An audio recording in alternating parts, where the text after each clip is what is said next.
Hello everyone welcome back to our channel तपाईँहरूलाई Nepal online स्कुलमा पुनः स्वागत छ है हाउ आर यु डुइङ कस्तो हुँदैछ के गर्दै हुनुहुन्छ पढ्दै हुनुहुन्छ होला पढ्दै नै हुनुहुन्छ होला आई गेस अनि कस्तो हुँदैछ तयारी बोर्ड एक्जाम चाहिँ लगभग आइसक्यो है अब त्यो भएर अलिकति सिरियस भएर पढ्नु होला भन्दै आजको भिडियोतर्फ जान चाहेँ म योभन्दा लास्ट टाइम हामीले के पढेको थियौँ थाहा छ तपाईँहरूलाई योभन्दा अगाडि चाहिँ हामीले उको बारेमा पढेको थियौँ है के को बारेमा पढेको थियौँ बेसिक म्याथमेटिक्समा म्याट्रिक्सको बारेमा पढ्दै थियौँ है त आज चाहिँ हामी के गर्छौँ भन्दाखेरि त्यही म्याट्रिक्सलाई नै कन्टिन्यू गर्छौँ अगाडिको भिडियोमा चाहिँ हामीले numerical problems with matrix using matrix अल्जेब्राको बारेमा चाहिँ पढिरहेको थियौँ र हामी आज त्यसैलाई कन्टिन्यू गर्छौँ है त अब कन्टिन्यू गर्ने क्रममा हामीले सुरुमा के गर्छौँ भन्दाखेरि म एउटा क्वेसन लेख्छु त्यही तपाईँहरूले कपी गर्नु अनि त्यहाँ पछाडि हामी त्यही क्वेसनलाई सल्भ गर्छौँ है त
अब हेर्नुहोस् है गोर्खापत्र राइजिङ के जाति हो अनि के हैन यतापट्टि चाहिँ गोर्खापत्र राइजिङ खोइ के पो थियो अनि के ए भनेको कान्तिपुर हो है यो चाहिँ एक्स भनेको छ एबिसी 80 70 80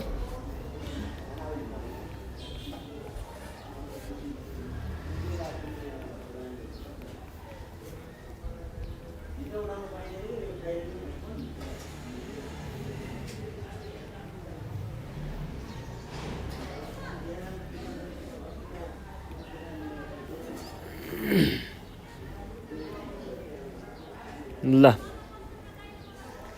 हाम्रो दुईटा म्याट्रिक्सहरू पनि यस्तो रहेछ यो क्वेसनले दिएको using matrix algebra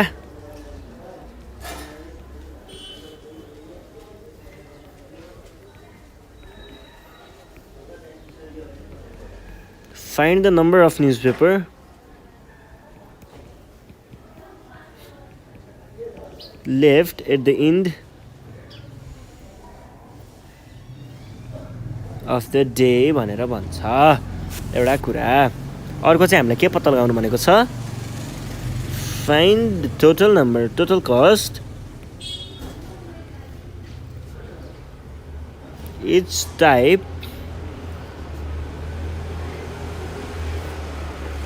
newspaper available in the end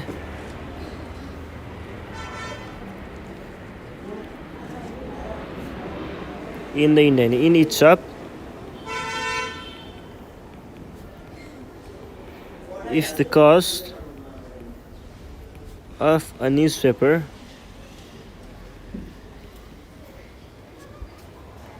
of each type is ₹3 है। यो भयो। अनि अर्को क्वेसन छ यस्तै,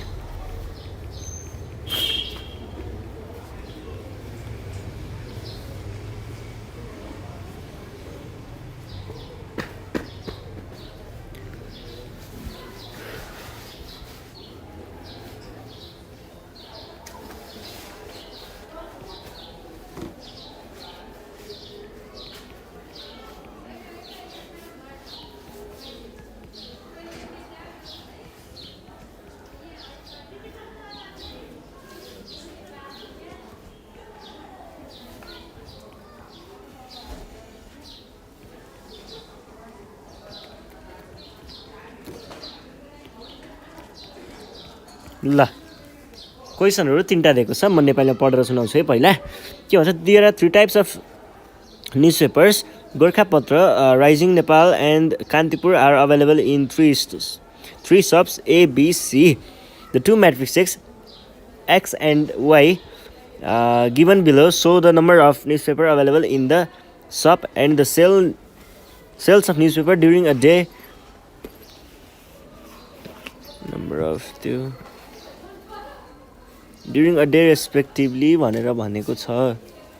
के भन्छ क्वेसनले,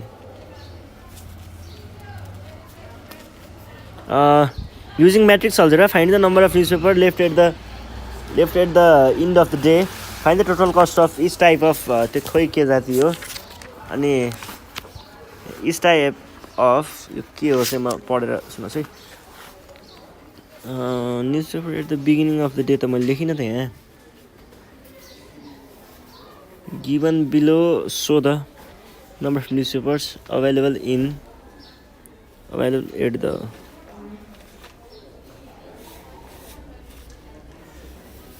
at the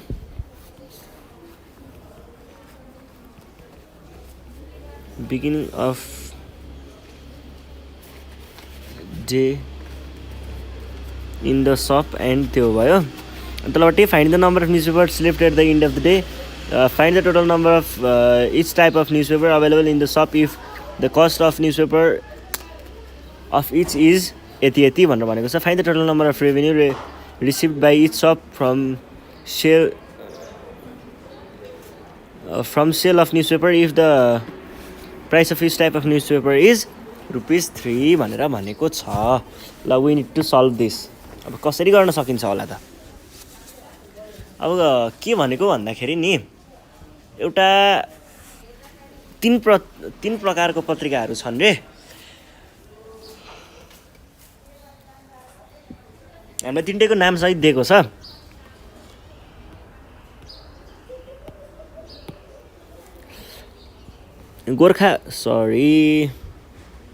Gorkhapatra, rising Nepal र कान्तिपुर गरेर तीनटा पत्रिकाहरू छ हामीसँग। अनि तीनटा छुट्टा छुट्टै सपहरूमा बेचिन्छ अरे त्यो एबिसीमा, जसमा चाहिँ एक्स भन्नेले चाहिँ के डिनोट गर्छ त, बिगिनिङ अफ द डेमा भएको नम्बर अफ पत्रिकाहरू, छुट्टा छुट्टै सपमा भएको नम्बर अफ पत्रिकाहरू डिनोट गर्छ। त्यसै गरी वाई भन्नेले चाहिँ ड्युरिङ द डेको डिनोट गर्छ, डेमा यतिवटा हुन्छ अरे भनेर भन्छ। भनेको यो अब यो भागले डिनोट गर्ने भनेको मर्निङको भयो, यति भनेको त्यसै गरी यो भागले डिनोट गर्ने भनेको के को भयो त डेको भयो होइन त। अब त्यस्तो हो भनेदेखि हाम्रो क्वेसनले भनेअनुसार चाहिँ हामीले के पत्ता लगाउनु पर्ने छ त भन्दा number of newspaper at the end of the day भनेको दिनमा जतिवटा हुन्छ नि, मर्निङमा जतिवटा हुन्छ नि होइन, मर्निङमा जतिवटा हुन्छ त्यति सुरुमा हुन्छ नि त हामीसँग मर्निङमा त सुरुमा बेच्दै नबेच्दादेखि हुने हो नि त। त्यति माइनस ठ्याक्क दिउँसोमा अथवा के अरे दिउँसोमा बेचिएको भनेको छ नि त यी sales of newspaper during a day भनेको दिनभरि बेचिएको न्युज पेपर। बिहान हामीसँग भएको नम्बर अफ न्युज पेपर, बिहान ल्याएको नम्बर अफ न्युज पेपरमा यो सेल्स दिनभरि बेचेको न्युज पेपरको नम्बर घटाइयो भने त ठ्याक्क बेलुका कति रह्यो थाहा पाउन सकिन्छ नि त हामीले होइन। त्यही कुरालाई युज गर्ने हो भनेपछि आई नम्बरको गर्नु पर्दाखेरि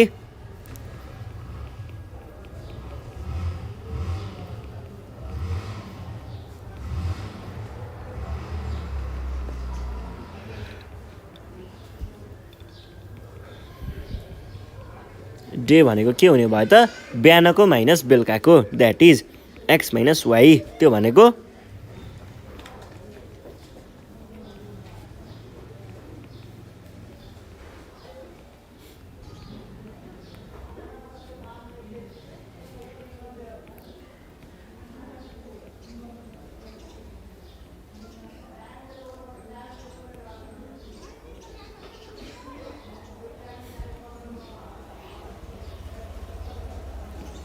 सेभेन्टी। अब यो घटाउने काम मात्रै त हो नि, जब क्यालकुलेटरमा हाने एन्सर आउने खालको काम त हो नि यो, जब त केही पनि छैन।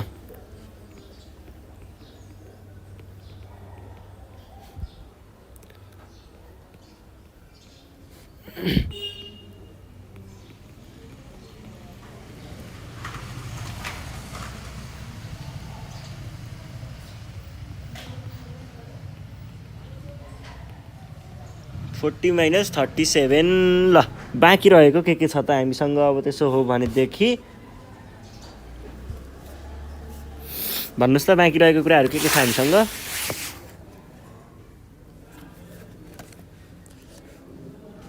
5 10 15 7 3 10 3 0 5। यो के को हो त? यो ए को लागि थियो, यो बी को लागि थियो, यो सी को लागि थियो। यो के थियो? गोर्खापत्र थियो, यो राइजिङ नेपाल थियो, यो कान्तिपुर थियो। बेलुका चाहिँ यति एउटा चाहिँ रहँदो रहेछ। अब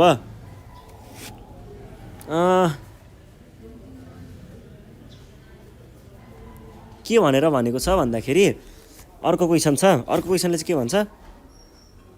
find the total number of cost of each type of newspaper available in the each shop if the cost of newspaper of each type is ₹3 भनेर भनेको छ। हरेक पत्रिकालाई ₹3 पर्ने हो भनेदेखि total cost of each type of पत्रिकालाई पत्ता लगायो भनेर भनेको के भनेको केही पनि छैन यसमा। हरेक चिजको टाइम्स 3 मात्रै गर्न खोजेको हो के, केही होइन। The required number of the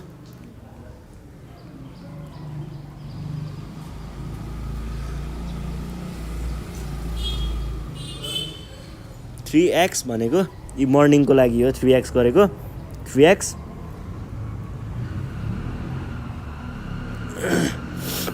70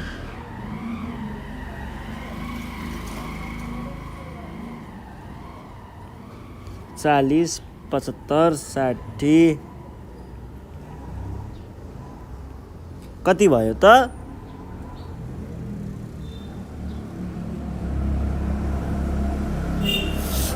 240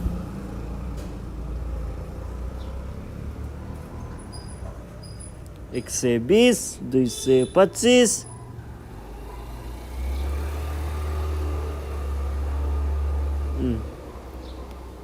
ल यसरी हामीले यो नि सल्भ गऱ्यौँ। अब लास्टमा के भनेको छ भन्दाखेरि required revenue receive by each shop will be given by the following product matrix भनेर लेखेर हामीले लास्टको क्वेसनलाई सल्भ गर्न पर्छ। फेरि क्वेसन के हो भन्नु होला नि, क्वेसन नि पढेर सुनाइन्छ एन्सर गर्न थालेर भयो त। Final total number of revenue receive by each from sale of this. हरेक सपले चाहिँ कति पैसा पाउँछ त नि ₹3 त्यो बेचेर भनेर भनेको के। पत्रिकाहरू 3-3 रुपियाँमा बेच्दाखेरि चाहिँ त्यो सपहरूले चाहिँ कति पैसा चाहिँ बेलुका चाहिँ पाउँछ त नि हरेक सपले भनेर भन्न खोजेको हो। यसको लागि के गरिन्छ त हामीले पहिला नम्बर अफ पत्रिकाहरू लेखिन्छ, टिपिन्छ।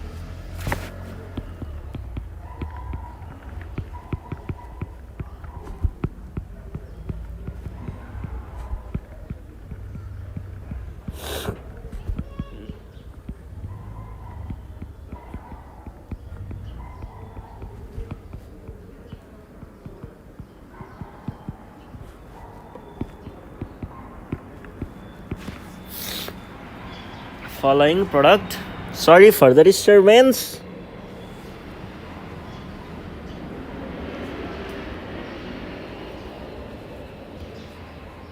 के हुने भयो त हामीसँग पहिला सुरुमा x टाइम्स त्यो सबैलाई 3-3 रुपियाँ पर्ने हो नि त। 3-3-3 गऱ्यो भने ठ्याक्कै एन्सर आउँछ। 70 65 सरी 60 65 70 60 50 72 63 र 37 सबैले टाइम्स 333। यो भनेको के हुन पुग्यो त भन्नुहुन्छ भने यो भनेको 70 times 3 plus 60 times 3 plus 65 times 3 70 times 3 60 times 3 plus 50 times 3 plus 63 times 3 plus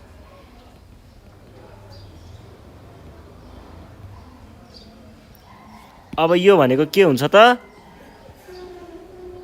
एकातिर 600 आयो। अब रेभेन्यू भनेको के हो भनेर मैले भन्न त पर्दैन होला, तपाईहरुलाई थाहा छँदैछ रेभेन्यू भनेको के हो। रेभेन्यू भनेको दिनभरिको सेल्स हो है, अथवा त्यो टोटल नम्बर अफ सेल्स क्या, त्यो प्रडक्टहरु जति छन् त्यो सबै सेल गर्दाखेरिको हो क्या। अब त्यो भनेको चाहिँ यहाँ के हुने भयो त रेभेन्यूमा हाम्रो के आउने भयो त यो पसल ए को लागि यति, बी को लागि यति र सी को लागि यति रेभेन्यू हुँदो रहेछ भनेर हामीले यो क्वेशनबाट हेर्न सकिन्छ। बुझ्नु भयो होला नि है। अब हामी अर्को क्वेशनतिर हेर्छौं। अर्को क्वेशन चाहिँ के हुन्छ भन्दाखेरि ल अर्को क्वेशन देखाउँछु है म। क्वेशन म सार्छु, तपाईहरु पनि सार्नुस् है। अर्को क्वेशन चाहिँ के छ भन्दा 4 नम्बरमा छ। The following matrix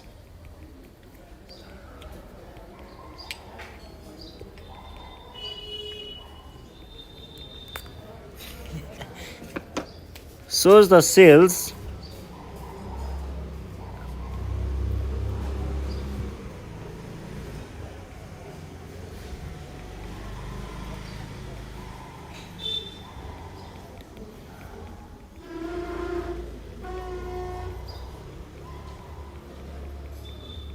Nephand in Magra Fagun सजिलो लाग्यो यस्तै नै लेख्थे म त ल है। The following matrix shows the sales of 3 types of shoes Bansbury, Fitrite and Nephand in Mag and Fagun भनेर भनेको छ। अब यहाँ दिएको पनि रहेछ फेरि त्यस्तै। ल म्याट्रिक्स हेर्दाखेरि चाहिँ के रहेछ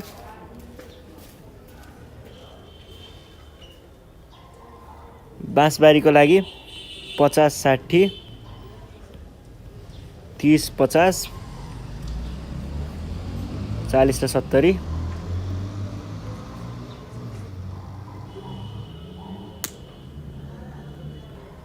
माग र फागुनको लागि, बाँसबारीको लागि, फिटराइटको लागि र नेपप्यान्टको लागि।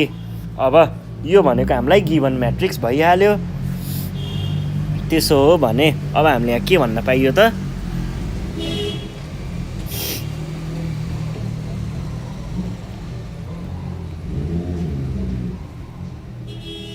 के भन्न पाइयो नि यो क्वेशनले नै भनेको चिज हो।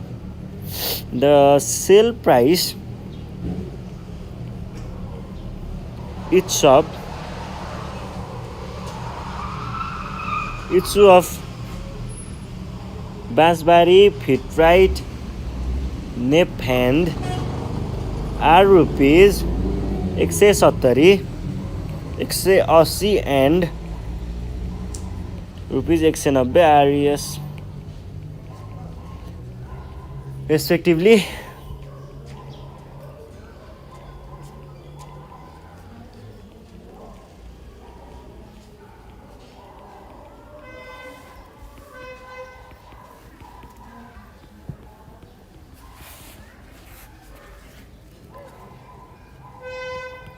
यो अगाडिको जस्तै क्वेसन रहेछ यो त केही त्यस्तो गाह्रो छैन है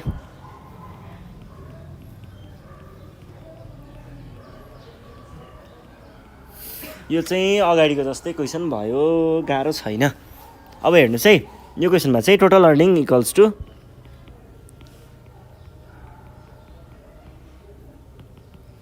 टोटल अर्निङ भनेको के हुने भयो त त्यो हामीले कहाँ गरेको छौँ यस्तो भन्दाखेरि योभन्दा अगाडि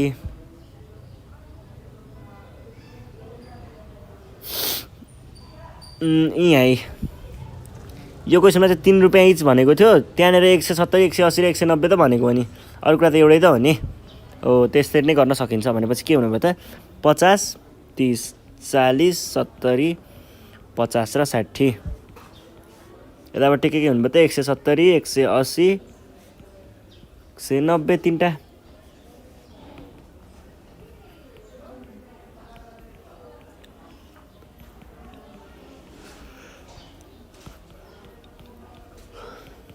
प्लस 90 9000 13 भयो क्यालकुलेटरमा गरेर हेर्दाखेरि 21500 र कति आयो त 32500 आयो यसरी हामीले निकालिन्छ यो भनेको के को लागि थियो माघको लागि थियो र यो चाहिँ फागुनको लागि थियो दुईटा कुराहरू यो भयो यसरी हामीले numerical problem using matrix solve गर्न सकिन्छ है त केही गाह्रो थियो त सजिलैसँग सल्भ गर्नुभयो नि है केही प्रब्लम आयो भने हामीलाई भन्न सक्नुहुन्छ आजको लागि चाहिँ हामीले म्याट्रिक्सको लागि यति नै प्रिपेयर गरेका थियौँ हामी नेक्स्ट सिरिज लिएर आउने नै छौँ तपाईहरू हाम्रो भिडियोहरू फलो गर्दै गर्नु होला हामीलाई सब्स्क्राइब पनि गर्न सक्नुहुन्छ भन्दै आजको भिडियोबाट बिदा माग्न चाहन्छु धन्यवाद